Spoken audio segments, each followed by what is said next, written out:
Hey everyone! Today we're diving into a fascinating mystery right here in Brunei Darussalam, the story of the Aman Hills shopping centre. Opened with big expectations around 2018, Aman Hills was designed to be a lifestyle hub complete with a cinema, a bowling alley, and even Borneo's first ice skating rink. But if you visit today, you'll see a very different picture. Wide open spaces and a lot of closed doors. What went wrong? Why are tenants leaving this modern complex? We're going inside to find out. To get a real sense of the atmosphere, we started our journey the same way most shoppers do, through the car park basement entrance. Taking the escalator up to the ground floor, you immediately notice a distinct lack of energy. The complex is large, but the buzz is missing. Right away, we see a number of empty retail spaces.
On the first floor, the closures continue.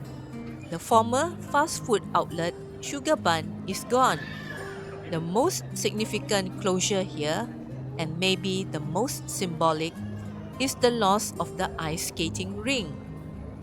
That high cost novelty feature, once a unique anchor for the entire mall, is now replaced by something far more economical: badminton and pickleball courts. Our notes indicate the rental is around $14 per hour, a clear pivot from luxury entertainment to affordable everyday sports.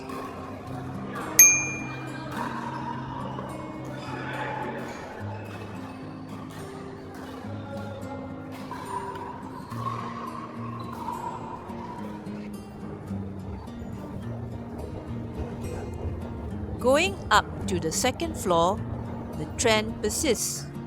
The Japanese discount store Toku Tokuya and Matsale Gizmo are both closed.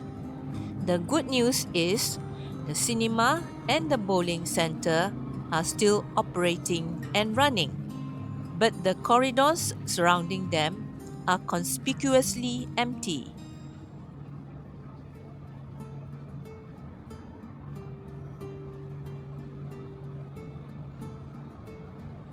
Now let's look at the first floor again, focusing on two specific enterprises that tell the story of Aman Hills' survival strategy. Mazing Enterprise, or MXE, which is a medical supply store, has actually expanded its space. In a failing retail market, the demand for essential services remains strong. Contrast that with its neighbor, Hari Hari Maju Enterprise.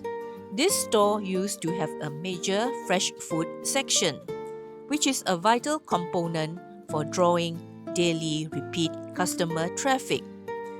That food section is now completely shut down. Instead, the floor space is filled with a curious mix of miscellaneous items like mosaic wall stickers, wall panels, camping chairs, and toys. When a fresh food section is replaced with clearance style home goods, it speaks volumes about the dramatic drop in everyday shopping and consumer confidence here. The decline isn't just inside the mall. Outside, in the surrounding shop houses, a number of businesses have pulled out. For example, the bubble tea spot, Double Bar, has permanently closed its doors. However, it's not all doom and gloom. The retailer, Kensington, is still open and seems to be a popular spot, focusing on bringing affordable UK home products.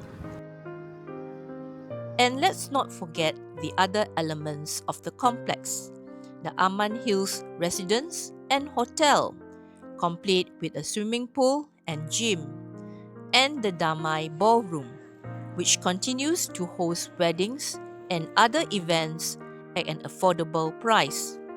So the infrastructure is still there, but the retail heart is struggling. Aman Hill is located in Sungai Tilong, in a very populated area. But one theory is that its proximity, or rather its visibility from the major artery of Jalan Muara Road, is a significant disadvantage. Most of the new, highly successful malls in Brunei are immediately visible and accessible from the main roads. Aman Hills is set back, requiring a turn off the major route. Could this slight inconvenience be enough to deter shoppers in a competitive market? It adds a layer of effort for casual shoppers compared to drive-by malls. The general consensus is that a combination of economic stagnation in Brunei and lower consumer spending power has made it tough for many businesses. When people are tightening their belts, entertainment and non-essential shopping are the first things to go.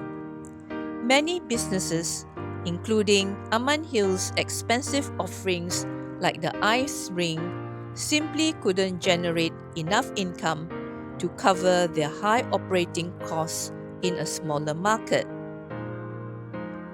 So, Aman Hills is a complex case.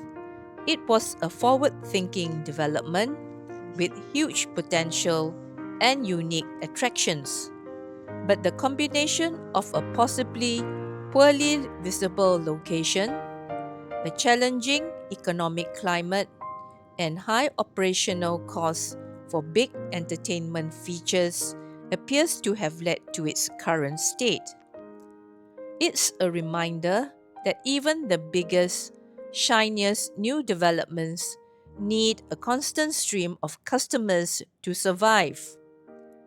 What do you think is the biggest reason for the decline of tenants at Aman Hills?